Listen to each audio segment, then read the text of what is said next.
So now that the war is over, that's when the United States and the Soviet Union and France and Great Britain and the rest of the world really start to discover what the Nazis had done with the Jews and other quote unquote undesirable people.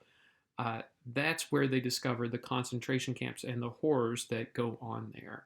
And so remember, originally what they had done is temporarily put the Jews into ghettos when they started conquering countries like Poland, who had large numbers of Jews living in them.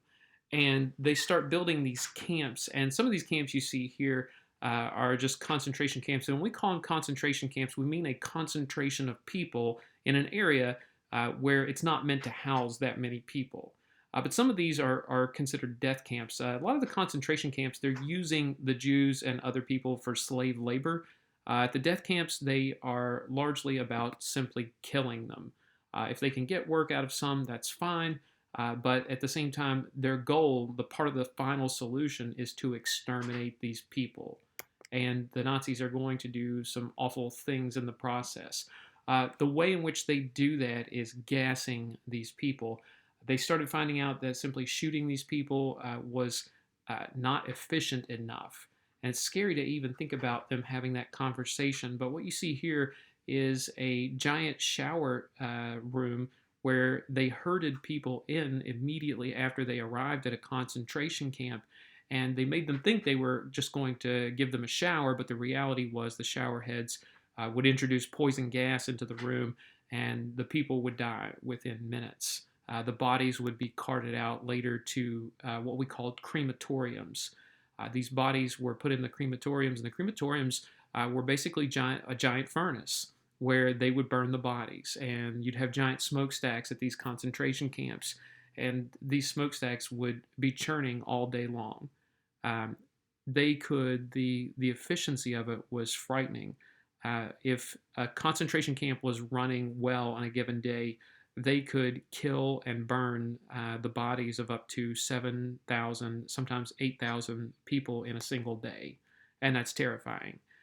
You see right here, too, most of the people who are going to die, the Jews, are coming from Eastern Europe, Poland, the Soviet Union, and what we call the Baltic states. Estonia, Latvia, Lithuania are going to contribute to that as well. And the other areas, obviously, they are from different places in Europe, but the numbers are mainly concentrated in Eastern Europe. And the efficiency is absolutely scary because you see the percentages of Jews that are killed from each country. Poland, for instance, over 90% of the Jews living in Poland are killed during World War II. And it's very scary to think about a war that lasts approximately 6 years could encompass so many dead people just in terms of, or just the basic fact of their religion and heritage, that the Nazis considered them to be an inferior race, and they killed so many people. They kill approximately 67% of the Jews in just a short amount of time. That's really scary. And you're taking out not just these people, but future generations of individuals as well. And we really think about the sheer horror of what happens at the concentration camps. And there's simply not enough time to delve into everything. But I do want to make you aware of a couple things. You'd have frightening scenes when people first arrived on these giant railroad cars, which were originally intended for cattle. They're stuffed in there. They ride sometimes over 24, 36 hours to get to this camp. When they get out of there, they're immediately separated. You see some German soldiers here separating the people.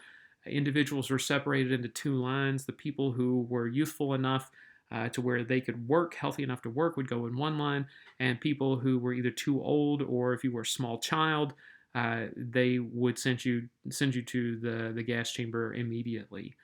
People are separated from their families. It's a horrifying experience, and the Nazi SS guards do not tolerate anyone stepping out of line, doing anything, saying anything, or attempting to resist. They kill without remorse. They kill indiscriminately. It's a terrible situation. This famous picture shows individuals within the bunks. They're not well fed. You can see they're emaciated. They don't typically, they had their heads shaved to further dehumanize them. You can't see them on this picture, but every individual who went into a camp got a number, a prisoner's number, tattooed on their body somewhere, typically on the arm. But they did their best to dehumanize these people and force them into inhumane conditions. They're laying in bunks that aren't much of bunks, they're just wooden frames, which would make it difficult to garner any significant rest, even if you wanted to be there. Oftentimes, if the gas chambers were not coping well that day, or the crematorium was running slow for some reason, they would have prisoners go out to a large area, dig their own graves, and then they would force them to stand there, and they would shoot them, and they would fall into the graves. Sometimes they would bury them. Sometimes they would just pour gasoline on them a little bit and burn the bodies. If you refused to participate, the Nazis promised to kill an additional 10, 15 people just because you would not cooperate. Right? You see here, the Nazis also confiscated anything of value. Pretty much every stop, whether it was putting them into the ghettos, getting them on the railroad cars, or getting them into the camps, they attempted to take everything they could. And you see a box here of collected wedding rings. Many wedding bands at the time are made of gold, and a lot of them today are still made of gold. And the Nazis simply wanted to take these and utilize them in some capacity.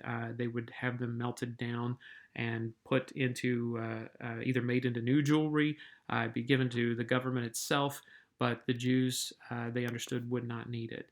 You also see people in this, it's hard to tell just by the picture, but these are old glasses, wire-rimmed glasses. They simply look at it in the situation that the Jews won't need these, especially after they die. They collect anything from them of value that they could. Now, the people who survived the camps themselves, people start to question, what do we do with these folks? And a lot of people wanted to go home to their homes in Europe, but many people either didn't want to go home because they felt like their country had betrayed them, that the Jews were not welcome in Europe, and many people's homes were simply destroyed by the war itself. So a lot of Jews started taking to the idea of, let's return to the traditional homeland, the land of Israel. Now remember, this is still a contentious piece of land because Palestinian Arabs are living there. But after World War II, the Zionist movement and the desire to return to a homeland where they would not be persecuted, this is something that's very appealing to the Jews. And a lot of the world has a great deal of sympathy for them at the time. They're like, these people have suffered. Maybe we should do something for them. So the Allies start sending people or allowing them to immigrate back to their traditional homeland, which is going to only further antagonize the situation. It's not that the Palestinians don't feel bad for the Jews, but they're like, why do we have to surrender our country that we've been living in for some time now? Now we come to the question of, what do we do with the Nazis? Okay? Because there are millions of people who've been members of the Nazi Party, and we can't simply just get rid of them all. Plus, some people who were members of the Nazi Party were pressured into joining. So what do we do with those people now that the war's over? Well, the top Nazi officials were going to be put on trial. The Nuremberg trials make a very significant point here in human history.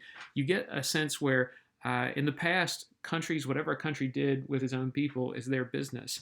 But this is an instance where the world is going to hold people accountable and say there are some lines that you simply cannot cross, and the Nazis are going to pay for this. Many of the top Nazi officials fled the country before they were captured. Some committed suicide. But they take the top 23 Nazi officials and put them on trial in the city of Nuremberg. This is where Nazi Party headquarters had been located.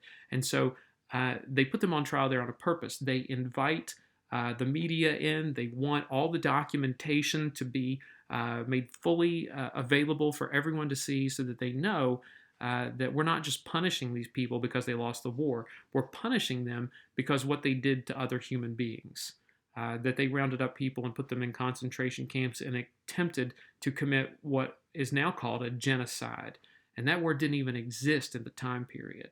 So they take these main officials, and most of the 23 are sentenced. I think only one person was found not guilty, and it turned out that he did not have as big a role as the Allies had thought.